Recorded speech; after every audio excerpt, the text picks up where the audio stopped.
He's a good kid, you know. I like him, and he's so dedicated, you know. He care about his guns, you know, the props.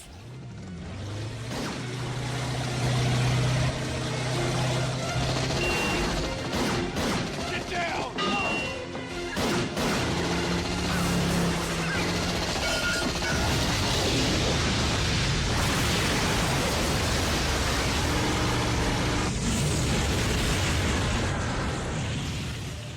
John felt that the shootout in the church wasn't enough, and he wanted a bigger, more entertaining ending.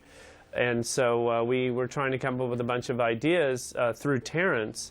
And then when we came up, well, let's set the church scene at the beach and maybe have a motorboat chase. We didn't, you know, hadn't written any of this out or anything. And Terrence came back and said, oh, you made John very happy. He really wants to do a motorboat chase. And John, this was the first day of production, right? Second unit? Yeah, you know, I love the speedboat chase. You know, I always want to do some, you know, much bigger, you know, stronger action. You know, and by the meantime, I've never shot the, you know, with a speedboat, you know, chase before. You know, so I just want to do it. And then the whole scene was shot. Yeah, we start with the second unit first. I mean, we shot the scene 1 month before the main unit shooting. So we storyboard the whole sequence. Billy Burton, I mean the second unit director, and Brian Smurf, you know, shot the whole scene. You were there, though. Yeah, I was there because you know I had designed the whole sequence, you know, and then and try to see the scene work. I did some you know, shoot fight when I was a little kid, you know.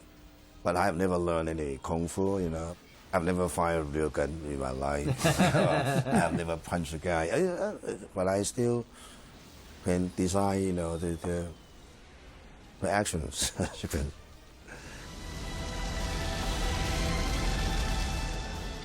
The second the studio saw this footage, correct me if I'm wrong, Colleary, but we got more money for the movie. Yeah. Because they were so blown away by what he'd done in second unit. I have to say, I think it was a canny bit of scheduling on the part of Barry Osborne, our line producer, who's since gone on to win an Oscar for the Lord of the Rings trilogy. And the Matrix movie. Has worked in a huge movies, Apocalypse Now, and I think that he very cleverly scheduled it in this way because he knew the effect this would have on the studio and make them feel so confident about the film.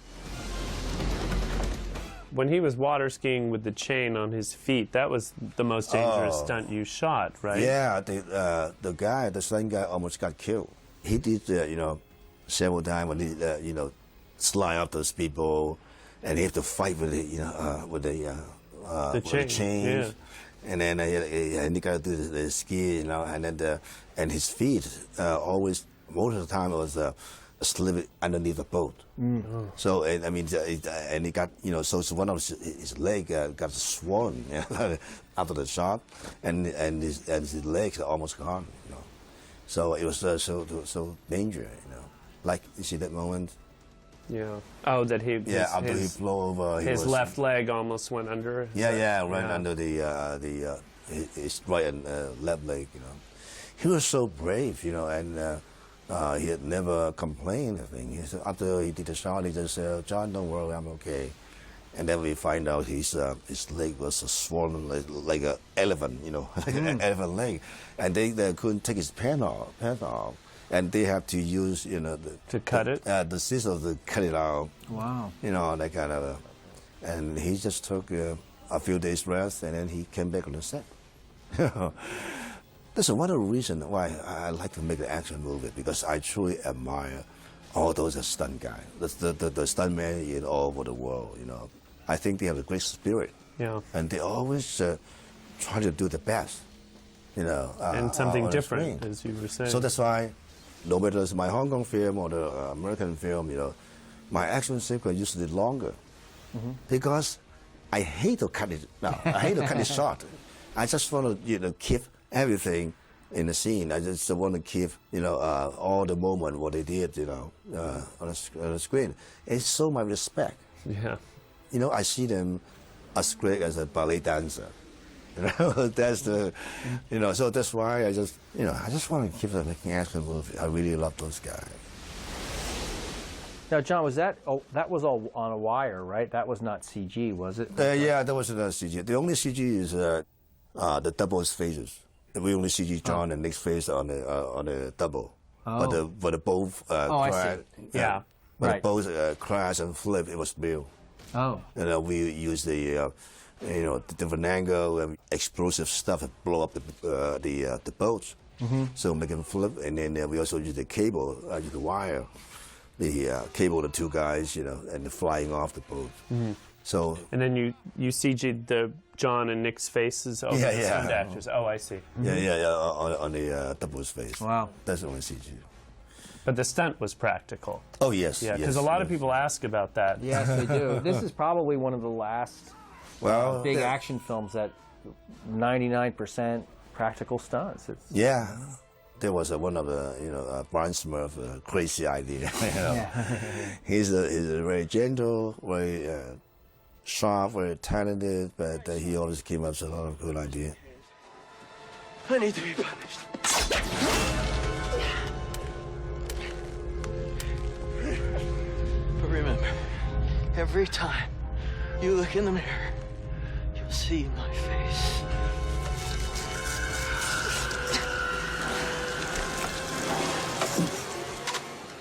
Now, this was also something, John, that you, and I guess, worked up with John and Nick. Yeah. In the script, Nick basically shoots Travolta With a gun. With a gun, Not a harpoon. not a spear gun. Spear gun. Yeah, the idea of the spear gun. I mean, I want him to die like like Jesus. You remember when Jesus, hanging on the With the nails. cross with a nail and with a spear, And then also there's maybe one of my ideas was having John cutting his own face, try to leave the scar, So I think it all went pretty well. Yeah, there was enough gunplay earlier in the movie. It's nice to mix it up with the spear gun. You okay, Archer?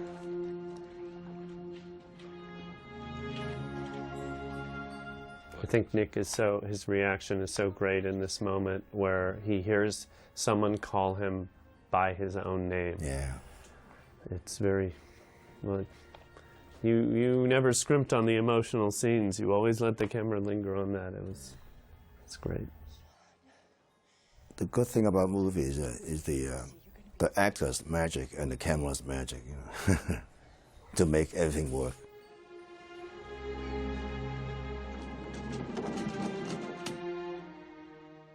This is one of the moments, I mean, we love that they're lying side by side together. One of the things that we couldn't get around was the fact that John's hands are thicker, fingers are thicker than Nick's, so it's hard for him to get his own wedding ring off, and then it slips right onto his. I don't think the audience particularly noticed that, but I think they wouldn't mind that. Yeah, since they love the movie so much. yeah. They love these two actors. Well, and the ring is so symbolic. Yeah. When you wake up, everything will be restored, just the way it was. And of course, we got some questions about this at interviews after. There was some confusion about the scar. He has a scar because at the beginning of the movie, the bullet goes through him and kills his son. And the scar remains as an icon and a reminder of the death. And if everything's going to be restored the way it was, he would want the scar back, but he's actually gotten over his obsession and the scar is to remain gone.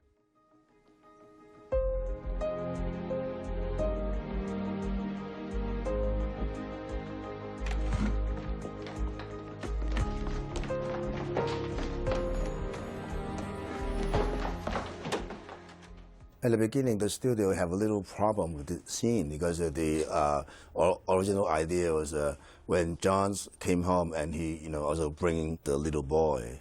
And some people in the studio, they have a problem with that idea. And I said that that's a very important moment. I think John Travolta should take care of the little boy. But they said to me, they said, John, maybe we came from a different culture. They said it was Asian or a European ending. And what they said was, the American audience, they have never liked our hero bring the enemy's charge home. I said, I think this is not about culture. I think it's about human nature. I told them, no matter who we are, no matter where we came from, even though we came from a different background, but I think we all have something in common. It's a human heart. I think we all have the same kind of heart, but they're pretty, stubborn in the beginning. So, and then they asked me to shot the scene without bringing the little kid home. And then after the test screenings, most of the audience were asking why John Travolta didn't bring the little boy home. Why the little boy didn't, being taken care of. Somebody got to take care of him.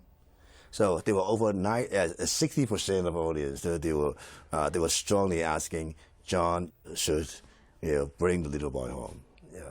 So and then the people from the studio, they all keep saying, John, you're right. Let's say we shoot the ending. So that's how it happened. And then the next day, we only spent half a day to be sure, the John comes in, the little boy comes in, and then they all become a happy family. And then we went to the another test screening, and the score went way up high because the audience totally loved the new ending.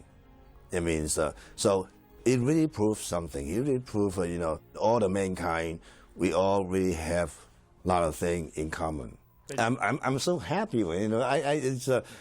Since I have such a great opportunity to work in Hollywood, I've learned so much from here. I learned so much from the people, and I also so happy about, these people, they also get something from my movie, It's kind of a, cultural exchange. Mm-hmm. That's good. And I also find we are sharing everything all together. So that's why I'm so happy to work in here, in the state. Oh, we learned a lot from you, John. That's for sure. John embraced everyone like a family.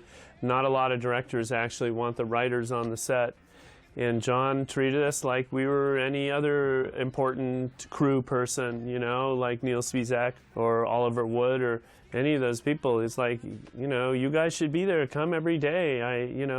We still, feel very sentimental about you, John. For the after 10 years. After I work on the film, I only have one thing, I'm so grateful.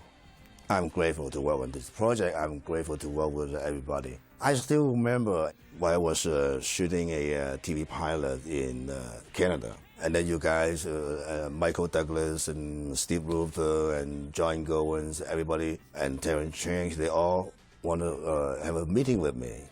Because at that time, I was, I still didn't get the specific idea, how to make the film. And then everybody was flew over to Canada to meet me in the hotel meeting room.